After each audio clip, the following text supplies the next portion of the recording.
Assalamualaikum warahmatullahi wabarakatuh.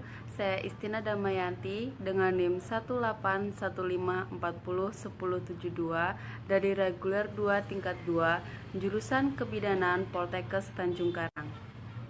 Di sini saya akan membahas tentang kehamilan ektopik terganggu atau KET. Selamat menyaksikan.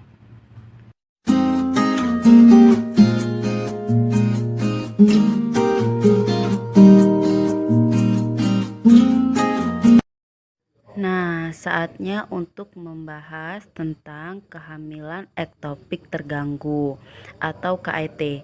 Yang pertama itu ada pengertian, kedua ada etiologi, ketiga ada tanda dan gejalanya, dan yang terakhir ada diagnosisnya.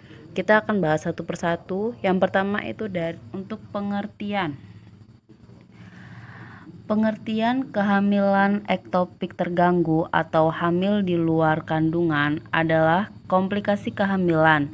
Kehamilan ektopik terjadi saat sel telur yang dibuahi tidak berpindah ke rahim, melainkan menempel dan bertumbuh di tuba Fallopi.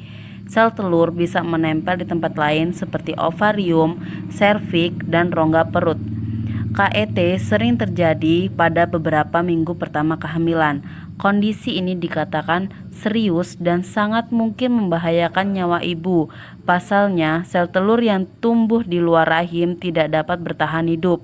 Setelahnya, sel telur akan menempel di jaringan di mana ia menempel dan menghancurkan jaringan tersebut. Ini bisa menyebabkan perdarahan internal dan infeksi. Tidak mudah untuk mempertahankan bayi pada kehamilan ektopik. Kemungkinan besar bayi harus digugurkan atau diaborsi. Itu pengertian dari KET itu sendiri. Yang kedua yaitu etiologi. Untuk etiologi ini ada 3 faktor. Yang pertama itu faktor mekanis, yang kedua faktor fungsional, yang ketiga faktor lain-lain. Untuk faktor mekanisnya itu adanya infeksi saluran telur, kemudian adanya juga kehamilan ektopik sebelumnya yang menyebabkan kehamilan ektopik selanjutnya. Ada juga abortus induksi yang dilakukan lebih dari 1 kali. Kemudian juga adanya tumor juga akan mempengaruhi KET. Secara mekanik, adanya endometriosis, kelainan dari pertumbuhan embrio, yaitu tuba yang sempit, panjang, dan berlekuk-lekuk. Itu adalah faktor-faktor mekanis, yaitu yang mencegah atau yang menghambat ovum yang telah dibuahi ke dalam kavum uteri. Untuk yang kedua yaitu faktor fungsional. Faktor fungsional ini yang menghambat perjalanan ovum yang telah dibuahi ke dalam kavum uteri. Nah, seperti migrasi eksternal ovum dan migrasi internal ovum. Kemudian pada wanita dengan hanya mempunyai satu ovarium dan adanya perubahan motilitas dari tuba. Yang ketiga yaitu faktor lain-lain.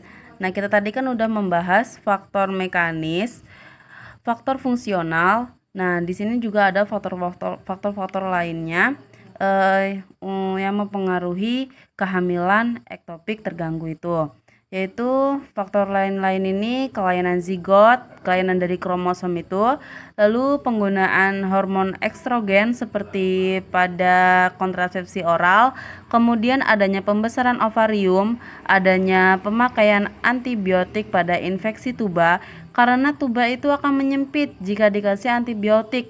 Kemudian pada wanita yang umurnya berkisaran 35 tahunan. Lalu yang ketiga kita akan membahas gejala dan tandanya. Secara umum, sukar untuk didiagnosa, tapi hal ini tergantung juga pada lamanya KET. Biasanya kalau sudah lama, ibu juga akan mengalami perasaan sakit serta adanya perdarahan. Nah, di sini gejala dan tandanya itu ada beberapa ya. Yang pertama itu ada amenor, yang kedua ada nyeri perut bagian bawah, yang ketiga ada perdarahan pervaginam, dan yang keempat ada nyeri bahu. Yang pertama yaitu ada amenor. Amenor ini tidak haid. Ini sama seperti kehamilan normal, tidak haid. yaitu proses pematangan sel telur ini sudah terhenti ketika ibu sudah positif hamil. Nah, jadi sama banget kan dengan kehamilan normal. Tetapi nanti amenor ini akan berlangsung hingga kematian janin ataupun robekan pada dinding tubanya. Nah, itu yang membedakan antara kehamilan normal sama kehamilan ektopik terganggu. Yang kedua yaitu ada nyeri perut. Nyeri perut pada bagian bawah itu paling utama gejalanya karena akibat peregangan dinding tuba ataupun ruptur tuba. Nyeri ini dirasakan ibu secara berbeda-beda tergantung penyebabnya. Biasanya nyeri ruptur tuba itu membuat ibu sampai pingsan. Tapi apabila janin itu tidak terlalu besar, nyeri hanya biasanya disebabkan karena peregangan dari dinding tuba aja. Jadi ibu akan mengeluh sakit perut yang sebenarnya tidak seberapa sakit. Rasa nyeri biasanya terdapat pada satu sisi, tetapi biasanya darah itu masuk ke dalam rongga perut. Kemudian rasa nyeri itu bisa saja menjalar ke bagian tengah ataupun ke seluruh bagian tubuh bagian bawah. Rasa nyeri itu juga terjadi pada kafum Douglas, di mana ini tempat kosong antara vagina dan anus. Jadi kafum Douglas ini isinya embrio dan darah yang telah menggumpal. Penonjolan ini bisa juga menyebabkan rasa nyeri pada saat ibu buang air besar. Jadi sakit banget untuk ibu yang mengalami kehamilan ektopik terganggu ini. Untuk yang ketiga yaitu perdarahan pervaginam. Perdarahan pervaginam ini disebabkan oleh kematian janin, kemudian pelepasan dinding rahim terluar dan adanya robekan dinding-dinding tuba, dan hal ini akibat dari gangguan dari pembentukan HCG. Dan untuk darah yang keluar itu biasanya berwarna coklat ketuaan. Dan yang keempat yaitu ada nyeri bahu. Nyeri bahu ini akibat dari perdarahan dari rongga perut yang dapat merangsang diafragma, dan apabila darah ini yang di dalam rahim itu menggumpal, maka dia mengalami nyeri yang akan bertambah parah. Bahkan juga nyeri tersebut akan menjalar ke bagian-bagian tubuh lainnya seperti punggung dan seluruh perut. Dan ini tidak terjadi pada kehamilan normal untuk nyeri bahu ini.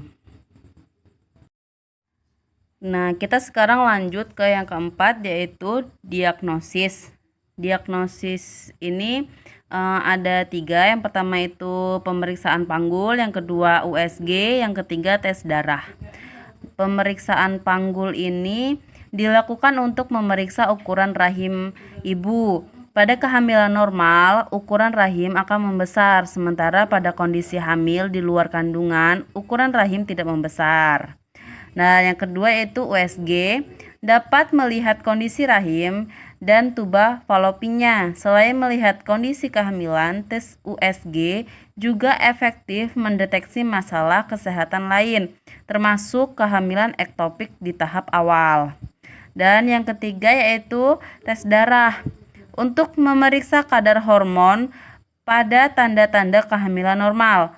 Pada darah itu ditemukan hormon human chorionic gonadotropin atau HCG. Hormon ini akan meningkat setiap harinya. Nah, itu tadi penjelasan dari kehamilan ektopik terganggu. Sekian penjelasan dari saya, semoga bermanfaat. Saya akhiri, wassalamualaikum warahmatullahi wabarakatuh.